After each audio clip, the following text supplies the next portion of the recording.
in Detroit. And just as the Pistons are getting all their parts back again, Rasheed Wallace returned on Saturday. Rip Hamilton, after 8 straight missed games with a groin injury, back in the lineup tonight.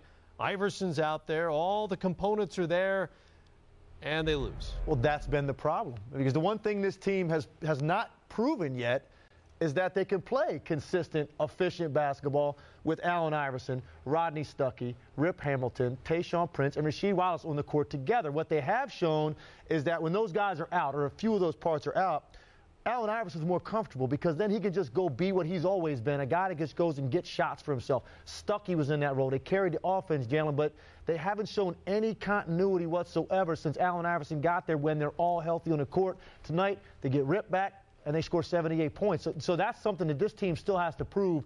To me, if you want to put them anywhere near the teams like the Boston, Orlando, Cleveland's of the world, even Atlanta right now, I just think that they have so many issues offensively with that team all playing together that I haven't seen it yet. And if you're the Charlotte Bobcats, you want to probably keep Raymond Felton. I think he's a gem of a point guard and going to be a player. But for the Detroit Pistons, you look at their bench production tonight. 6 points total, 3 assists total. Now it's going to be decision time for first-year coach Michael Curry. Bring Iverson off the bench or bring Rip Hamilton off the bench. Both guys have been starters their entire career for the most part. Going to be an interesting call because their bench doesn't have anyone to come in the game and create shots off the dribble for himself or for other guys. Players like Max Seal need somebody that can break down the defense and get them shots. He's been invisible. A young big like Amir Johnson, the same thing. That's going to be the interesting call. And this is a team that's playing for a bigger goal, for the playoffs. Rodney Stuckey's developed. There's been some positives, but that is something they need to shore up. You see a 4 for 12 out of Rip Hamilton. That's not an aberration this season. It's been happening a lot because he doesn't have a true point guard. Even Stuckey's not a true point guard. He's converted too.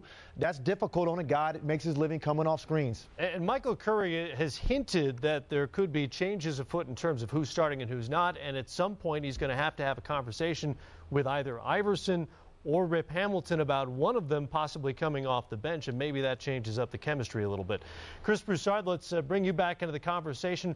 What is likely to happen there in Detroit in terms of who's starting, who's coming off the bench, and how well they can work together? I've talked to people in that organization today, in fact, and they want to give this lineup of Rodney Stuckey, Allen Iverson, and Rip Hamilton every chance to succeed. So it's no coincidence that they came back with that lineup today because they looked at their schedule. Charlotte, Indiana, Oklahoma City. Those were 3 games that they figured they could win. They could get this small lineup some confidence. None of those teams are very good. None of those teams are very big. And then they felt they could roll from there. But you saw tonight a loss to Charlotte at home in Rip Hamilton's first game back. They're probably going to have to talk to one of those guys about coming off the bench. Allen Iverson said today he's never come off the bench in his life, not even when he was 8 or 9 years old. So that's going to be very tough. Michael Curry and Joe Dumars, the president, they're strong enough personalities to talk to those guys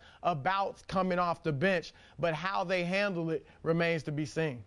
Very interesting, especially factoring in Iverson's contract situation as well, because he doesn't want to make waves with a potential another contract looming out there this summertime. At the same time, they don't want to make him unhappy. They're going to need him. Interesting how he puts it out there. I've never come off the bench. Not that I won't. I just want to put it out there. I think Manu Ginobili does, and he's an all-star caliber player. It's interesting. And they happen to win championships. Seems to have worked out for him.